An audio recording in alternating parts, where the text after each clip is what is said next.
medida que empiezan los políticos y relaciones internacionales de Colombia.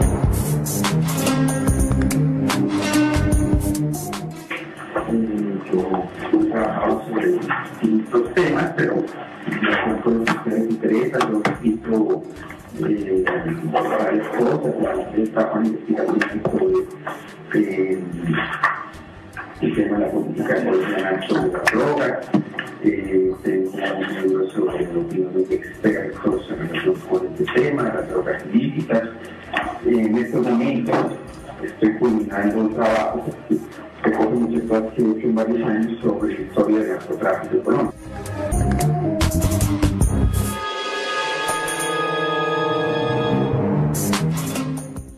Profesor, cuéntenos un poco sobre cómo ha sido el proceso mediante el cual se ha conformado y consolidado el narcotráfico en el país, y a su vez coméntenos sobre cómo se ha conformado también los sistemas de erradicación que existen actualmente, tales como los herbicidas y la erradicación manual, que entendemos es un sistema que hasta ahora se está implementando en el país.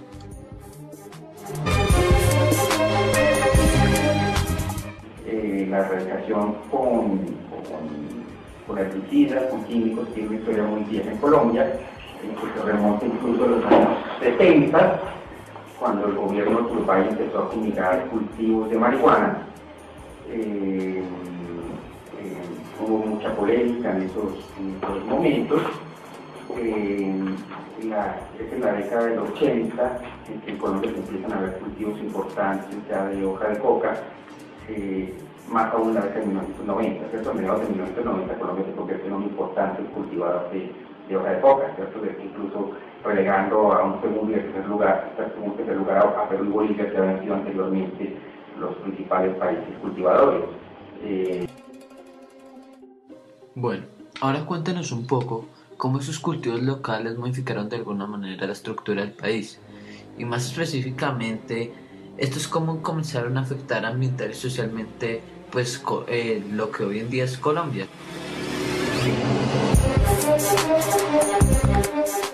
En los años 80, debido a la expansión de los cultivos de hoja de coca, se empiezan a cultivar, se empieza a buscar la fumigación de cultivos de hoja de coca, pero eso siempre fue muy polémico porque las comunidades se oponen, ¿cierto?, a la fumigación debido a los efectos que tiene esa fumigación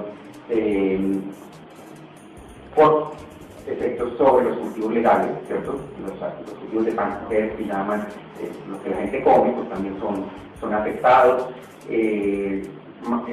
Siempre se dijo que los cultivos mataban los animales, afectaban las fuentes de agua, tenían consecuencias incluso sobre los embarazos, entonces había una serie de acciones, había abortos espontáneos, ¿sí?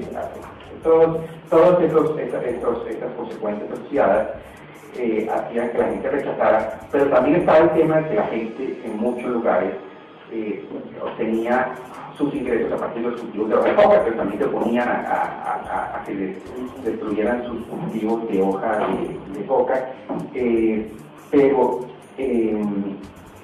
había un tema adicional con las comunicaciones que son estas cosas que les digo, ¿cierto?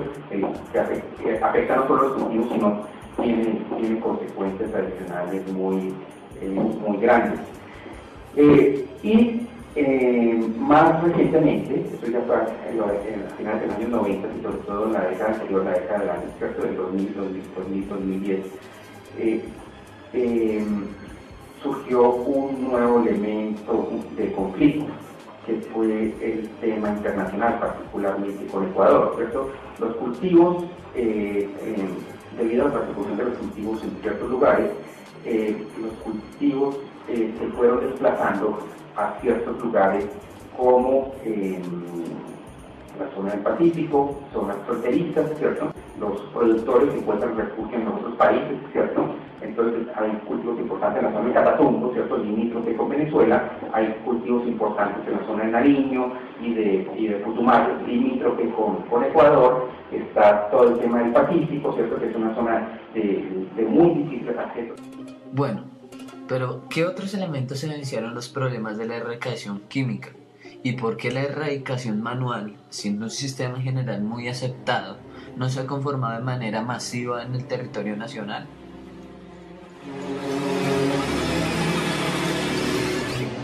En la medida que los cultivos explotaron las fronteras, se explotaron frontera con Ecuador principalmente, el gobierno ecuatoriano empezó a elevar ciertos tonos de protesta y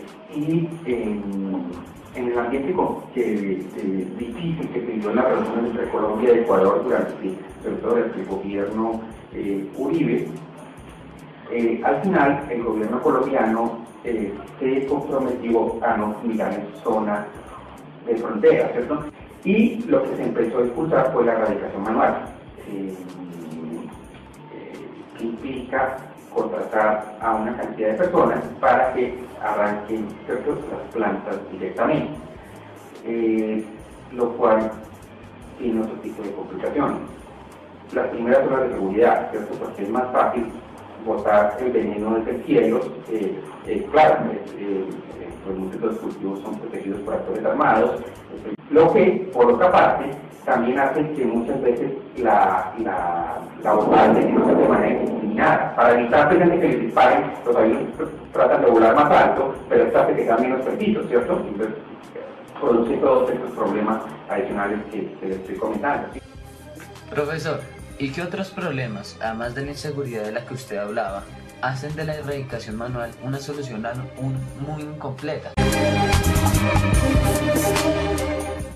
Pero el problema principal y más general que hay con todo el tema de la erradicación es que los cultivadores se adaptan a la erradicación y